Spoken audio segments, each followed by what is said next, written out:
Conferencia 18. La filosofía. El tema de la santidad nos sitúa frente a la cuestión siguiente: ¿la experiencia de la presencia divina es una sensación de algo objetivamente cierto? De entrada recurrimos al misticismo buscando una respuesta, y encontramos que aunque el misticismo desea resueltamente corroborar la religión, es demasiado privado, y también demasiado diverso en sus manifestaciones para poder pretender una autoridad universal. La filosofía ofrece, por el contrario, resultados que pretenden ser universalmente válidos, de manera que, con nuestra nueva pregunta, pasamos a la filosofía. ¿Puede pretender dar la filosofía garantía de veracidad de la intuición de la divinidad para el hombre religioso? Imagino que muchos de vosotros comenzáis a adivinar mi propósito. He cuestionado la autoridad del misticismo, diréis, y probablemente la próxima cosa que haré será intentar desacreditarla de la filosofía. ¿Esperáis que acabe diciendo que la religión solo es una cuestión de fe, basada en un sentimiento vago o en la vívida sensación de la realidad de las cosas no visibles de las que di tantos ejemplos en la segunda conferencia y en la precedente sobre el misticismo? Es esencialmente privada e individualista, excede siempre nuestras capacidades de formulación, y aunque con toda probabilidad siempre habrá intentos de verter su contenido en un molde filosófico, los hombres son así. Tales intentos constituyen procesos secundarios que de ninguna manera aumentan la autoridad, ni garantizan la veracidad de los sentimientos de los que derivan sus estímulos y de los que toman todo el poder de convicción que pueden poseer. Resumiendo, pues, sospecháis que intento defender el sentimiento a expensas de la razón, para rehabilitar lo primitivo e irreflexivo y para disuadiros de confiar en cualquier teología que merezca este nombre. Hasta cierto punto he de admitir que tenéis razón. Creo que el sentimiento es la fuente más profunda de la religión y que las fórmulas filosóficas y teológicas son productos secundarios, al igual que traducciones de un texto a otra lengua. Pero todas estas afirmaciones son equívocas por su brevedad, y me tomará toda la hora explicaros exactamente lo que pretendo decir. Cuando sostengo que las fórmulas teológicas son productos secundarios, quiero decir que, en un mundo en el que nunca ha existido un sentimiento religioso, nunca puede formularse ninguna teología filosófica. Dudo de si la desapasionada contemplación intelectual del universo, separada, por un lado, de la infelicidad interior y la necesidad de liberación, y, por otro, de la emoción mística, habrían dado nunca como resultado filosofías religiosas como las que poseemos hoy. Los hombres habrían partido de explicaciones animistas del hecho natural, y las habrían comparado con otras científicas, como han hecho ahora. En la ciencia habrían dejado una cierta dosis de investigación psíquica, probablemente al igual que ahora habrían de admitir de nuevo alguna participación de la misma. Pero las especulaciones de alto vuelo, como las propias de la teología dogmática o idealista, no tendrían ningún motivo para ponerlas en cuestión al no sentir necesidad de comerciar con semejantes deidades. Estas especulaciones, me parece, han de clasificarse como supercreencias, construcciones producidas por el intelecto en direcciones originalmente sugeridas por el sentimiento. Sin embargo, incluso si el primer estímulo de la filosofía religiosa fue proporcionado por el sentimiento, ¿no podía haber tratado el tema sugerido por éste de una manera más elevada? El sentimiento es individual e inexpresable, incapaz de dar cuenta de sí mismo. Permite que sus resultados sean enigmas y misterios, declina justificarlos racionalmente y a menudo desea incluso que pasen por paradójicos y absurdos. La filósofa toma la actitud opuesta. Su aspiración es rescatar del misterio y la paradoja todo el territorio que ella abarque. El ideal más acariciado de la razón siempre ha consistido en encontrar una salida desde la persuasión personal oscura y voluntariosa a la verdad objetivamente válida para todos los hombres, siendo la tarea de la razón redimir a la religión del individualismo nocivo y dar estatuto público y derecho universal a su capacidad liberadora.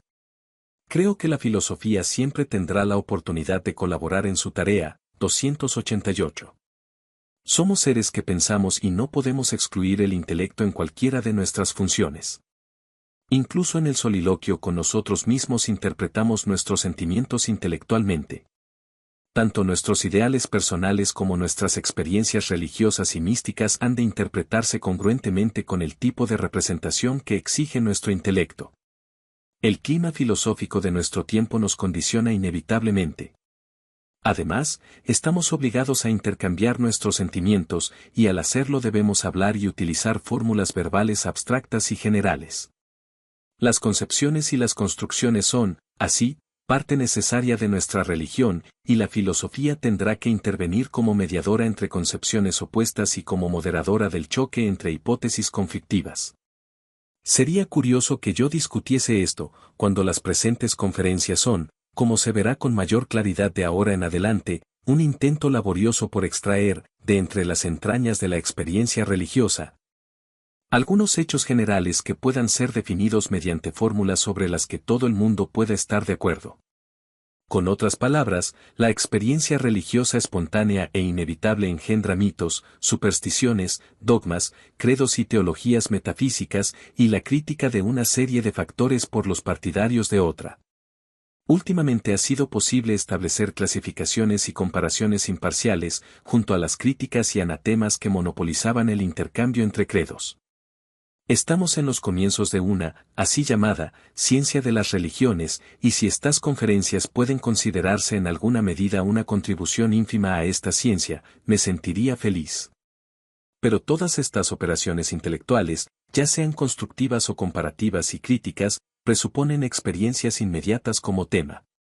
Son operaciones interpretativas e inductivas, operaciones post factum, paralelas al sentimiento religioso, no coordinadas con él y tampoco independientes de lo que se pretende indagar. El intelectualismo religioso que intento desacreditar pretende ser algo completamente diferente. Se atribuye la construcción de objetos religiosos solo desde las fuentes de la razón pura, extraer con la razón inferencias rigurosas desde hechos no subjetivos. Llama a sus conclusiones teología dogmática o filosofía del absoluto, según el caso, pero no las titula ciencia de las religiones, las establece de una forma a priori y garantiza su veracidad. Los sistemas garantizados fueron siempre los ídolos de las almas ambiciosas. El sistema lo incluye todo y, sin embargo, es simple y directo, limpio, claro, estable, riguroso, verdadero. ¿Qué refugio puede haber más ideal que el que ofrecería un sistema semejante a las almas ultrajadas por la turbulencia y la accidentalidad del mundo de las cosas sensibles? De acuerdo con todo esto, encontramos que en las escuelas teológicas de hoy, casi tanto como en las de ayer, existe un desprecio intencionado por la verdad meramente posible o probable y por los resultados que tan solo pueden adquirirse individualmente. Tanto los escolásticos como los idealistas coinciden abiertamente en este desprecio. Por ejemplo, John Caird escribe lo que sigue en su Introduction to the Philosophy of Religion. La religión ha de ser una cosa del corazón, pero para elevarla de la región del capricho subjetivo y de la simple voluntariedad, y para distinguir entre lo verdadero y lo falso hemos de apelar a un modelo objetivo. Lo que penetra en el corazón antes ha de ser discernido por la inteligencia como verdadero. Ha de verse como dotado por su propia naturaleza del derecho a dominar el sentimiento y como componente fundamental del principio por el que el sentimiento ha de juzgarse. 289. Al valorar el carácter religioso de los individuos, naciones o razas, la primera cuestión no estriba en saber qué sienten, sino que creen y piensan, no si su religión es según se manifiesta emotivamente, con mayor o menor vehemencia y entusiasmo, sino cuáles son las concepciones de Dios y de las cosas divinas que constituyen la causa de esas emociones. El sentimiento es necesario para la religión, pero su carácter y su valor ha de ser determinado por el contenido racional o base intelectual de la religión y no por el sentimiento. 290. El cardenal Newman, en su obra The Idea of a University, todavía presenta una idea más enfática de este menosprecio por el sentimiento. 291. La teología, afirma, es una ciencia en el sentido más estricto de la palabra. Os diré, insiste, que estas son interpretaciones vagas y subjetivas, evidencias físicas de la existencia de Dios, religión natural, etc. Sí, continúa, el Ser Supremo es poderoso o preciso, tan poderoso como el telescopio o tan preciso como el microscopio, si su ley moral ha de determinarse simplemente por los procesos físicos de la estructura animal. O su voluntad inferida de los resultados inmediatos de los asuntos humanos, si su esencia es tan elevada, profunda y amplia como el universo. Si es así, confieso que no hay ninguna ciencia específica acerca de Dios. Que la teología solo es un nombre y una demanda en su favor. constituye una hipocresía. Entonces, por muy piadoso que sea pensar en él, mientras el espectáculo del mundo o el razonamiento abstracto se desarrolla, esa piedad no es nada más que la poesía del pensamiento, o un adorno del lenguaje. Una determinada visión de la naturaleza que un hombre posee y otro no, que una mente privilegiada suprime, que otras, sin embargo, entienden que es admirable e ingeniosa y que, adoptándola, todos seríamos mejores.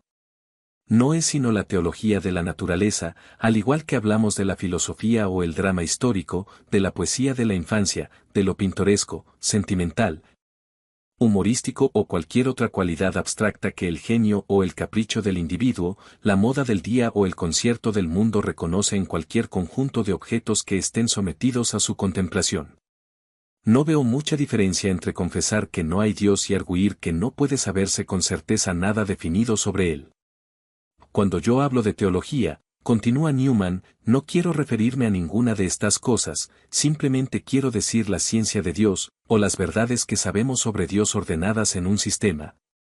Al igual que tenemos una ciencia de las estrellas y la llamamos astrología o de la corteza terrestre y la llamamos geología. En ambos fragmentos la conclusión es del todo elocuente, el sentimiento, que solo es válido para el individuo, enfrentado con la razón, válida universalmente. La argumentación, de hecho, es perfectamente simple, la teología basada en la razón pura ha de convencer a los hombres universalmente. Si no lo hiciese, ¿en qué consistiría su superioridad? Si solo formase sectas y escuelas, como las establecen el sentimiento y el misticismo, ¿cómo cumpliría su cometido de liberarnos del capricho y la voluntariedad personales? Esta prueba práctica, perfectamente definida, de las pretensiones de la filosofía de fundamentar la religión en la razón universal simplifica mi modo de proceder actual. No necesito desacreditar a la filosofía mediante una crítica laboriosa de sus argumentos.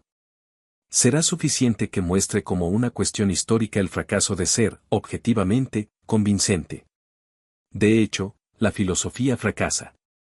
No destierra las diferencias individuales, funda escuelas y sectas como lo hace el sentimiento. Creo, en efecto, que la razón lógica del hombre opera en este campo de la divinidad exactamente como siempre ha actuado en el amor, en el patriotismo, en la política o en cualquier otro de los asuntos de la vida en los que nuestras pasiones y nuestras intuiciones místicas fijan de antemano nuestras creencias. Encuentra argumentos para convencernos ya que, de hecho, ha de encontrarlos, amplifica y define nuestra fe, y la dignifica y le proporciona palabras y plausibilidad. Difícilmente la origina, menos puede ahora asegurarla. 292.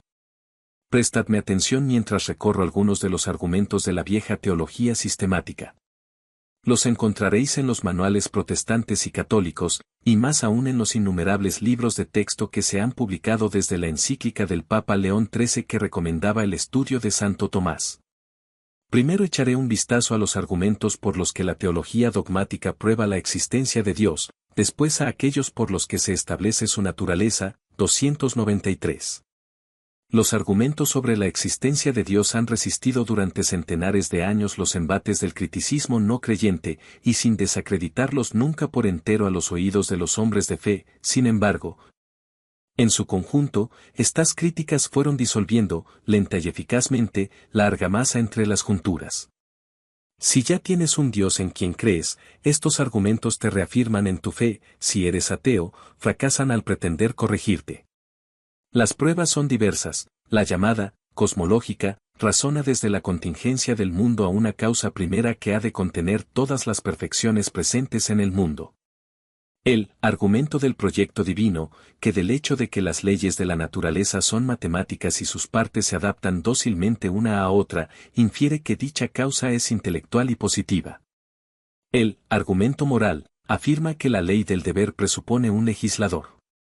El argumento ex consensu gentium sostiene que la extensión de la creencia en Dios y su enrizamiento en la naturaleza racional del hombre añadiría autoridad a esta afirmación.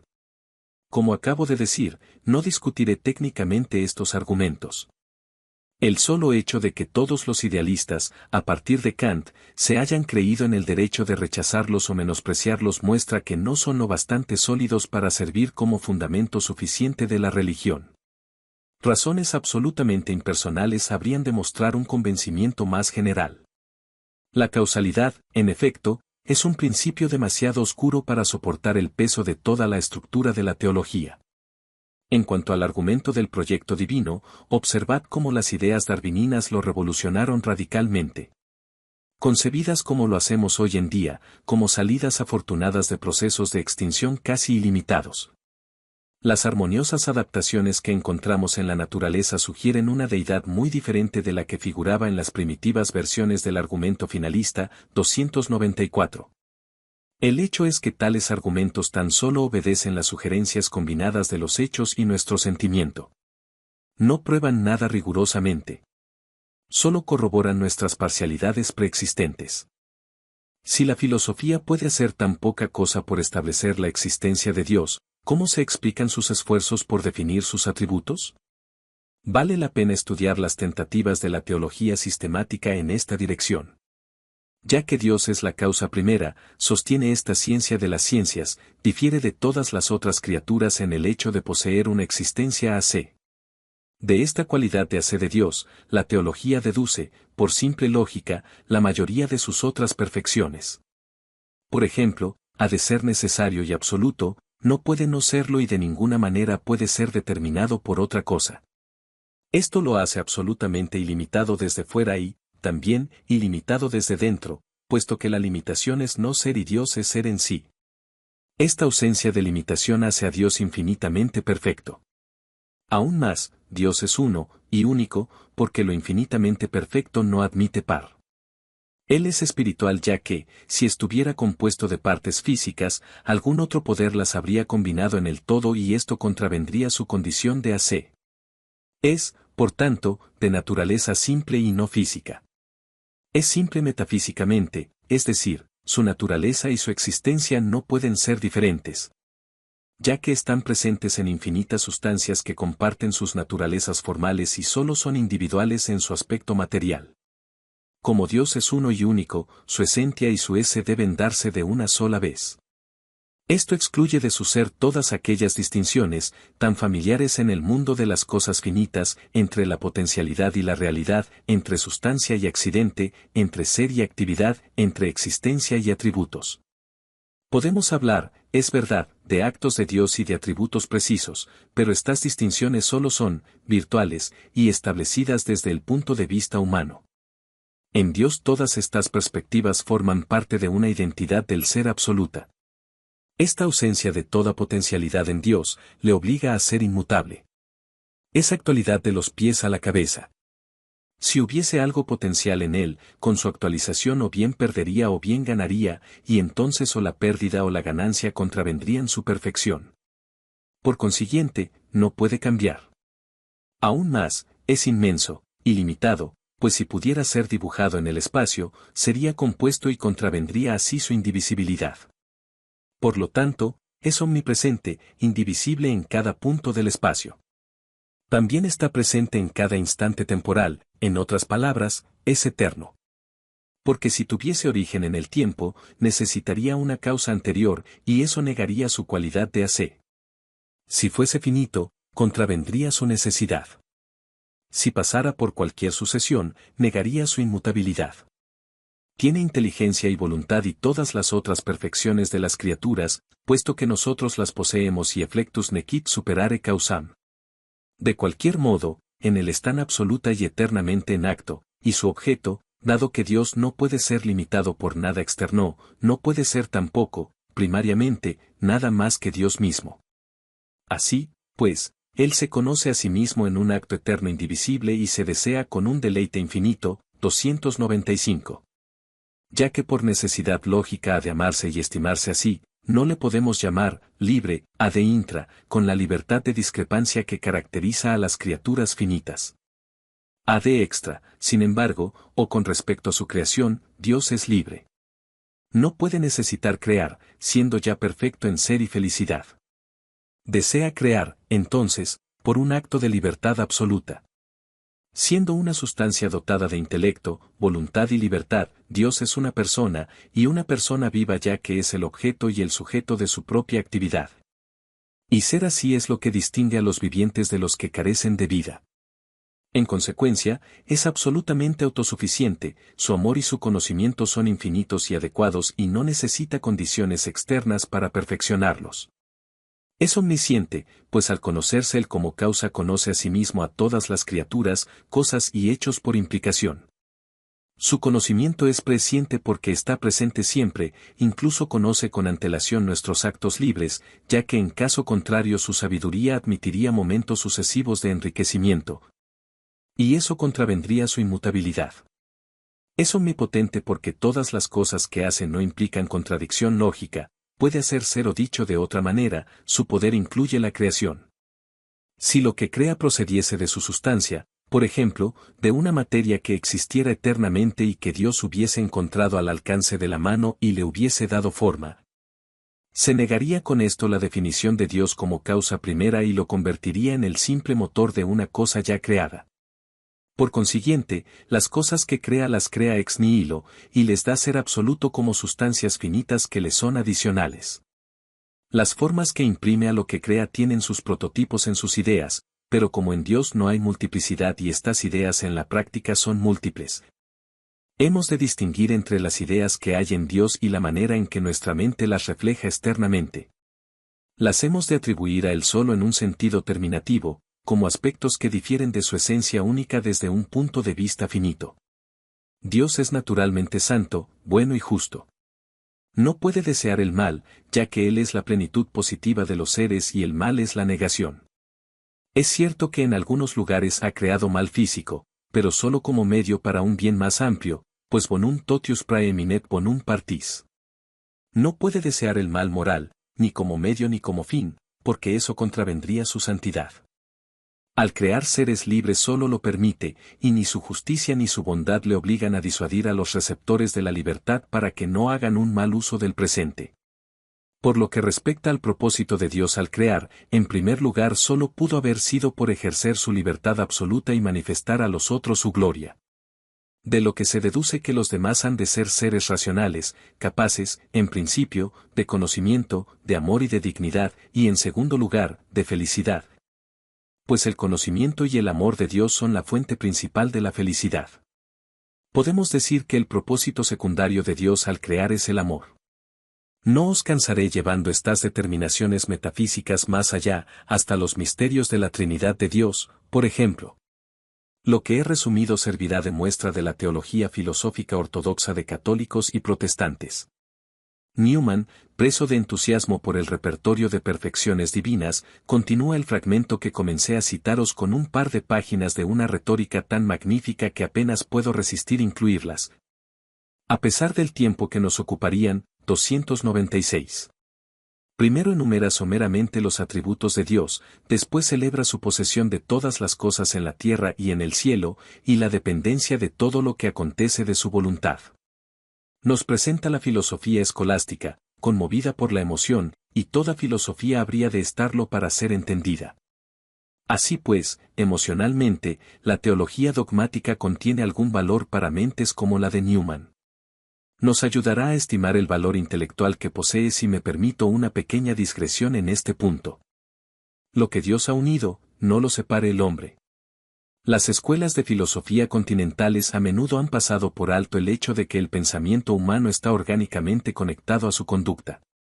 Me parece que la mayor gloria de los pensadores ingleses y escoceses es que hayan tenido en cuenta esta conexión orgánica. El principio que guía la filosofía británica ha sido, en efecto, que cada diferencia ha de dar lugar a una diferencia, cada diferencia teórica ha de resultar una diferencia práctica. Y que el mejor método de discutir puntos teóricos es comenzar por establecer qué diferencia práctica resultaría de una alternativa o de otra que fuesen verdaderas. ¿Cuál es la verdad particular que conocemos? ¿De qué hecho resulta? ¿Cuál es el valor efectivo en temas de experiencia particular? Esta es la forma inglesa característica de enfocar una cuestión. Recordad que Locke aborda de esta manera la cuestión de la identidad personal. Afirma al respecto, lo que queremos indicar con ello es nuestra cadena de recuerdos personales, en esto consiste la parte concreta verificable de su significado. Todas las otras ideas sobre el tema, tales como la unicidad o la pluralidad de la sustancia espiritual en que está basada, quedan, por lo tanto, vacías de significado inteligible.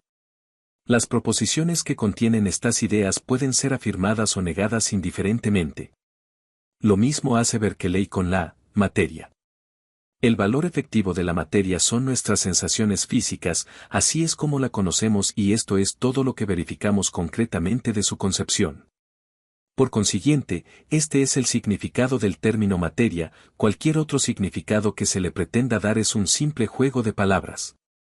Hume hace lo mismo con la causalidad. Se entiende como conexión habitual y como tendencia a buscar algo definido por consecuencia. Fuera de este significado práctico no tiene otro alguno, y los libros que tratan el tema pueden ser entregados a las llamas, dice Hume. Dugald Stewart y Thomas Brown, James Midge, John S. Midge y el profesor Vine han seguido más o menos consistentemente el mismo método.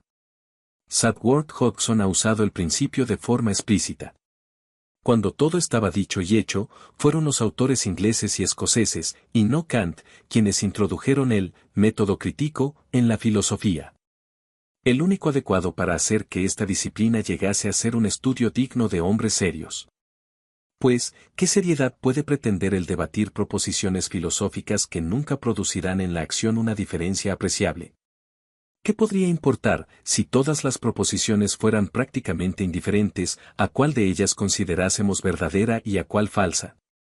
Un filósofo norteamericano de eminente originalidad, Charles Sanders Peirce, ha hecho un gran servicio al pensamiento al desligar, de los casos particulares a que se había aplicado, el principio por el que los hombres se guiaban intuitivamente, al singularizarlo como básico y darle un nombre griego. Lo llama el principio del pragmatismo, y lo defiende como sigue emoticono cara triste 297. El pensamiento en movimiento tiene, como único objetivo concebible, el logro de la creencia, o del pensamiento en reposo. Solo cuando nuestro pensamiento ha encontrado su reposo en la creencia, nuestra acción puede ser firme y segura.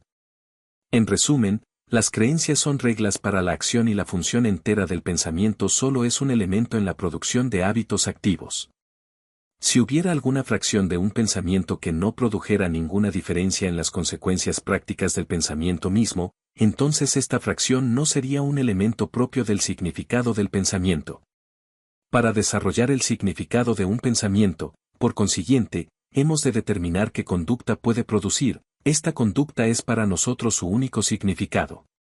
Y el hecho tangible en la búsqueda de todas las distinciones intelectuales es que no quepa ninguna tan sutil como la que consiste tan solo en una posible diferencia en la práctica. Para conseguir una claridad perfecta en nuestra reflexión sobre un objeto, hemos de considerar qué sensaciones, inmediatas o remotas, concebimos. ¿Qué podemos esperar de él y qué conducta hemos de disponer en el caso que el objeto fuera verdadero? Nuestra concepción sobre el objeto, siempre que esta concepción ostente un significado positivo, arranca de la concepción de estas consecuencias prácticas. En esto consiste el principio de Peirce, el principio del pragmatismo. Este principio nos ayudará a decidir, de entre los diversos atributos que se han establecido en el repertorio escolástico de las perfecciones de Dios, si algunos no son menos significativos que otros. Si aplicamos el principio del pragmatismo a los atributos metafísicos de Dios, los consideramos estrictamente así para distinguirlos de sus atributos morales, pienso que, incluso si nos viésemos forzados a aceptarlos por una lógica coercitiva, aún habríamos de reconocer que están desposeídos de todo significado inteligible. Tomad la cualidad de hacer de Dios, por ejemplo, o su necesidad, su inmaterialidad, su simplicidad, superior a la variedad interior que encontramos en los seres finitos.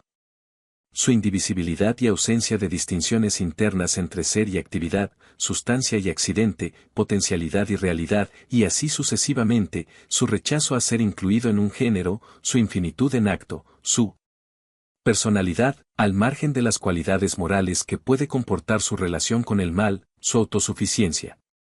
Amor y absoluta felicidad en sí mismo, cándidamente hablando, ¿cómo pueden unas cualidades como estas establecer alguna conexión definida con nuestra vida?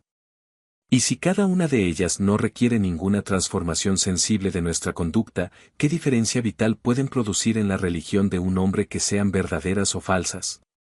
Por mi parte, aunque me disgusta profundamente decir algo que pueda herir a personas susceptibles, he de confesar con franqueza que, aunque estos atributos fueran deducidos de manera impecable, no puedo concebir ninguna consecuencia para nuestra religiosidad de que alguno de ellos sea verdadero.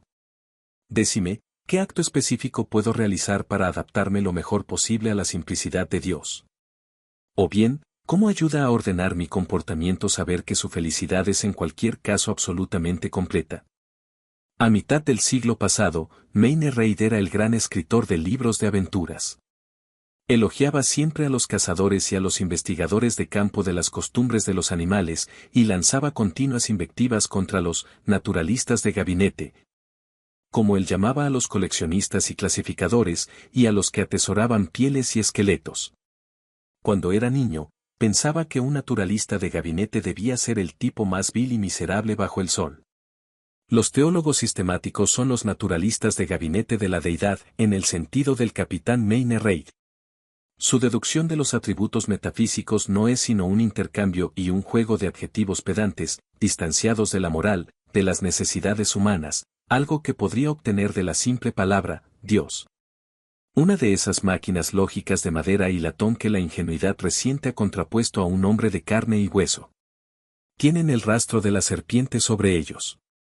Uno presiente que en manos de los teólogos constituyen solo una serie de atributos obtenidos por una manipulación mecánica de sinónimos. El verbalismo ha ocupado el lugar de la visión, el profesionalismo el de la vida. En vez de pan obtenemos una piedra, en lugar de un pez una serpiente.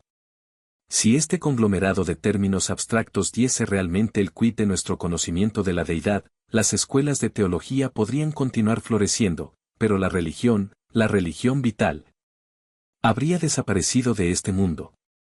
Lo que hace que la religión persista es algo más que las definiciones abstractas y los sistemas de adjetivos concadenados, y algo diferente también de las facultades de teología y de sus profesores.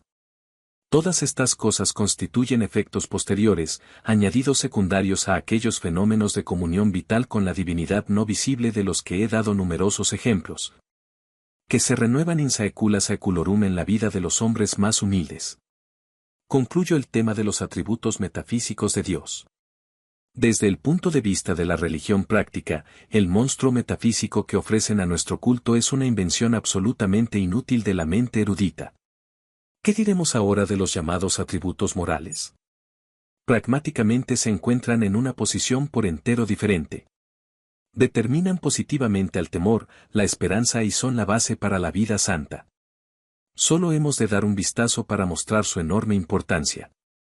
La santidad de Dios, por ejemplo. Siendo santo, Dios solo puede desear el bien. Siendo omnipotente, puede asegurar su triunfo. Siendo omnisciente, nos puede observar en la oscuridad. Siendo justo, puede castigarnos por lo que ve. Siendo amante, puede perdonar.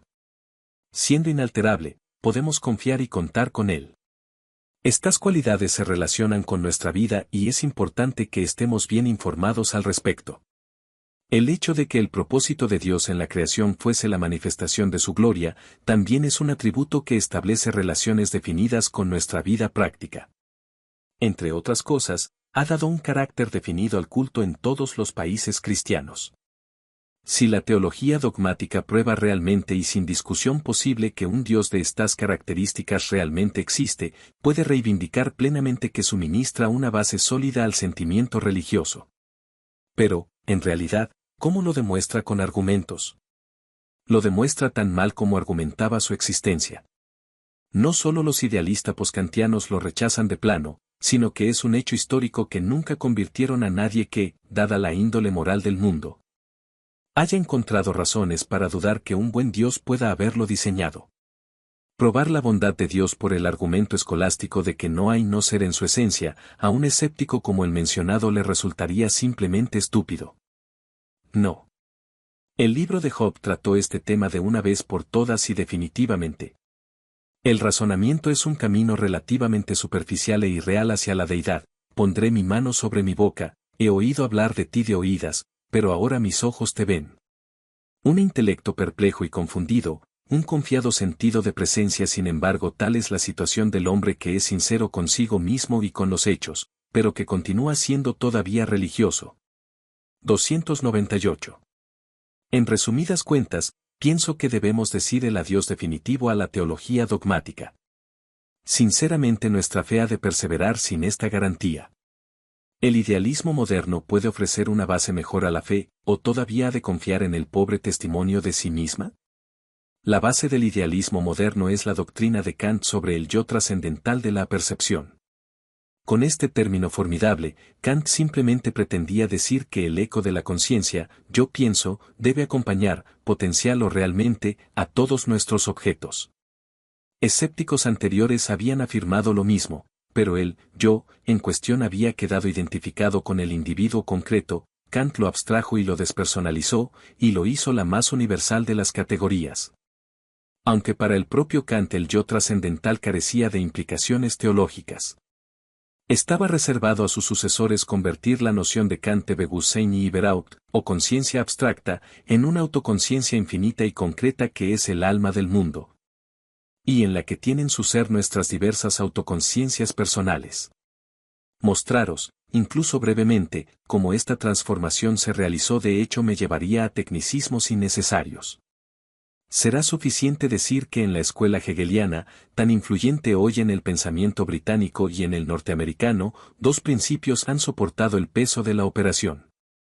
El primero de estos principios es que la antigua lógica de la identidad nunca nos ha proporcionado otra cosa que una disección post-mortem de disjecta membra, y que la plenitud de la vida puede interpretarse intelectualmente solo si reconocemos que cada objeto que nuestro pensamiento pueda proponerse implica la noción de algún otro objeto que en principio parece negar al primero.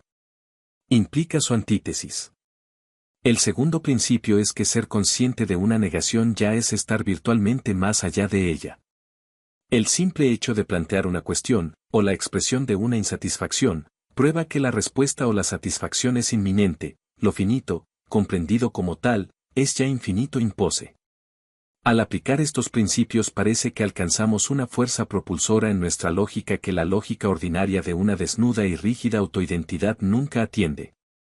Los objetos de nuestro pensamiento actual cambian y se desarrollan, introducen con ellos algo más que no son ellos mismos, y este algo, al principio solo ideal o potencial, se muestra ahora como actual.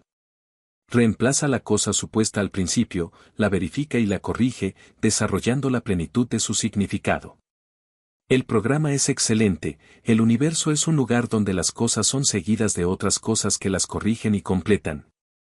Y una lógica que nos da algo parecido expresaría la verdad mucho mejor que la lógica de corte tradicional que nunca procede, de buen grado, de algo a algo nuevo, y solo registra predicciones y subsunciones, o semejanzas y diferencias estáticas. Nada podría ser más diferente de los métodos de la teología dogmática que los de la nueva lógica. Permíteme citar, como somera ilustración, algunos fragmentos del trascendentalista escocés que ya he citado. ¿Cómo podemos concebir, escribe Caird, la realidad en que reposa toda inteligencia? Y responde, pueden probarse dos cosas sin dificultad, a saber, que esta realidad es un espíritu absoluto y, a la inversa, que solo en comunión con este espíritu o inteligencia absoluta puede el espíritu finito realizarse. Es absoluto, ya que el menor movimiento de la inteligencia humana se detendría si no presupusiera la realidad absoluta de la inteligencia, del pensamiento. La duda y la negación la presuponen e indirectamente la afirman. Cuando digo que algo es cierto, afirmo algo, de hecho, relativo al pensamiento, pero no a mi pensamiento o al de cualquier otra mente individual. De la existencia de todas las mentes individuales en calidad de tales puedo hacer abstracción, puedo pensarlas desde fuera. Pero lo que no puedo pensar desde fuera es el pensamiento o la autoconciencia misma, en su autonomía y calidad de absoluto, o, en otras palabras, del pensamiento absoluto o autoconciencia. Aquí, Caird efectúa la transición que Kant no hizo. Convierte la omnipresencia de la conciencia en una condición general de verdad, que es posible en cualquier parte. En una conciencia universal omnipresente que identifica con Dios. A continuación, pasa a aplicar el principio que conocer tus límites es, en esencia, estar más allá de ellos, y trata la transición hacia la experiencia religiosa de los individuos con las siguientes palabras. Sí, el hombre, solo fuese una criatura de sensaciones pasajeras y de impulsos, de una sucesión eterna de intuiciones, imaginaciones, sensaciones, entonces nada podría alcanzar, para él, el carácter de verdad o realidad objetiva. Pero es prerrogativa de la naturaleza espiritual del hombre que pueda abandonarse a un pensamiento o un deseo que sean infinitamente más grandes que los suyos. Como ser que piensa y es autoconsciente, puede decirse, por su propia naturaleza, vive en la atmósfera de la vida universal. Como ser pensante, me es posible suprimir y ahogar en mi conciencia cada movimiento de autoafirmación, cada noción y opinión que es simplemente mía, cada deseo que me pertenece. Y llegar a ser el medium puro de un pensamiento que es universal en una palabra, no vivir más mi propia vida, pero dejar que mi conciencia sea poseída e inundada por la vida eterna e infinita del Espíritu. Y, sin embargo, es en esta renuncia del yo donde me beneficio realmente, o cuando me doy cuenta de las posibilidades más elevadas de mi naturaleza. Ya que mientras en un sentido abandonamos el yo para vivir la vida universal y absoluta de la razón, a lo que nos rendimos en realidad es a nuestro yo más verdadero. La vida de la razón absoluta no es una vida que nos sea extraña. De cualquier forma, continúa Caird, mientras seamos capaces de comprender esta doctrina desde fuera, el consuelo que ofrece resulta insuficiente. Sea lo que fuere que podamos ser impose, el mejor de nosotros in actu no llega a ser absolutamente divino. La moralidad social, el amor, incluso el autosacrificio, fusionan nuestro yo solo con otro yo u otros yo finitos. El destino ideal del hombre, infinito en la lógica abstracta, puede parecer, en la práctica, irrealizable. Así, pues, continúa nuestro autor, ¿no cabe ninguna solución a la contradicción entre lo ideal y lo real? Existe una solución, pero alcanzarla nos sitúa por encima de la esfera de la moralidad y nos lleva a la de la religión. Puede decirse que es la característica esencial de la religión, en contraste con la moralidad, transformar la aspiración en fruición, la anticipación en realización. Esto, en lugar de abandonar al hombre a la persecución interminable de un ideal que se desvanece, lo hace partícipe real de una vida divina o infinita.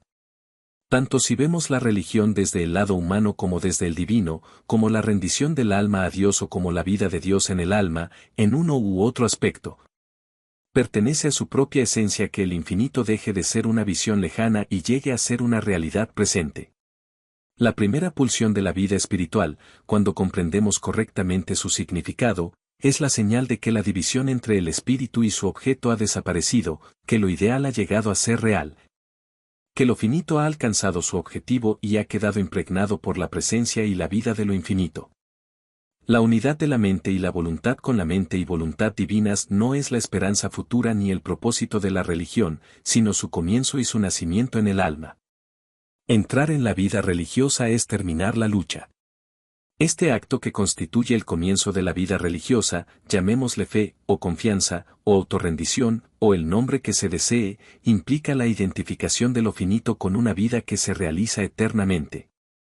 De hecho, es verdad que la vida religiosa es progresiva, pero a la luz de la idea precedente, el progreso no es un progreso hacia sino en la esfera de lo infinito. No en el vano intento de ser poseído de riqueza infinita mediante interminables incrementos o adiciones finitas, sino que es el afán, mediante el ejercicio constante de la actividad espiritual, de apropiarse de esa herencia infinita de la que ya estamos en posesión. Todo el futuro de la vida religiosa está dado en su comienzo, pero lo está implícitamente. La posición del hombre que ha entrado en la vida religiosa le enseña que el mal, el error, la imperfección, no le pertenecen realmente, se trata de excrescencias que no tienen relación orgánica con su naturaleza auténtica. Ya están virtualmente, y lo estarán actualmente, suprimidas y anuladas, y en el proceso de quedar anuladas se convierten en los instrumentos del progreso espiritual. Aunque no está exento de tentaciones y conflictos, sin embargo, en esta atmósfera interior en que se encuentra su verdadera vida se ha concluido la lucha y la victoria ya se ha alcanzado. El espíritu ya no vive una vida finita sino infinita, cada latido de su existencia es la expresión y la realización de la vida de Dios. 299. Estaréis dispuestos a admitir que ninguna descripción de los fenómenos de la conciencia religiosa podría ser mejor que estas palabras de vuestro llorado predicador y filósofo. Reproducen el éxtasis de aquellas crisis de conversión de que hemos hablado, dicen lo que el místico sentía pero fue incapaz de expresar, y el santo, al oírlas, reconoce su propia experiencia. Es realmente gratificador encontrar el contenido de la religión explicado tan unánimemente.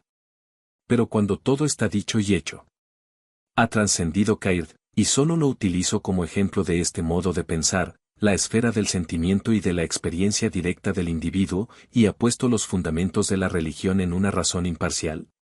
¿Ha alcanzado la religión universal mediante un razonamiento coercitivo, transformándola de fe privada en certeza pública? ¿Ha liberado sus afirmaciones de la oscuridad y el misterio? Yo creo que no ha hecho nada de eso, sino que simplemente ha reafirmado las experiencias del individuo mediante un vocabulario más general. De nuevo, disculpadme de probar técnicamente que los razonamientos trascendentalistas fracasan en hacer la religión universal, ya que puedo señalar el simple hecho de que la mayoría de eruditos, incluso los religiosamente mejor dispuestos, rechazan tercamente considerarlos convincentes. Todos los alemanes, puede afirmarse, han rechazado positivamente la argumentación hegeliana. En lo que respecta a Escocia, solo he de mencionar las críticas memorables del profesor Fraser y del profesor Pringle Pattison, con los que tantos de vosotros estáis familiarizados. 300. Una vez más, pregunto, si el idealismo trascendental fuera tan objetivo y absolutamente racional como pretende, ¿podría fracasar de forma tan rotunda en ser persuasivo? Debéis recordar que lo que la religión relata siempre se da a entender que es un hecho de experiencia, la divinidad está realmente presente, dice la religión, y entre ella y nosotros las relaciones de dar y recibir son reales. Si determinadas percepciones no pueden mantenerse en pie, seguramente el razonamiento abstracto no puede darles el soporte que necesitan.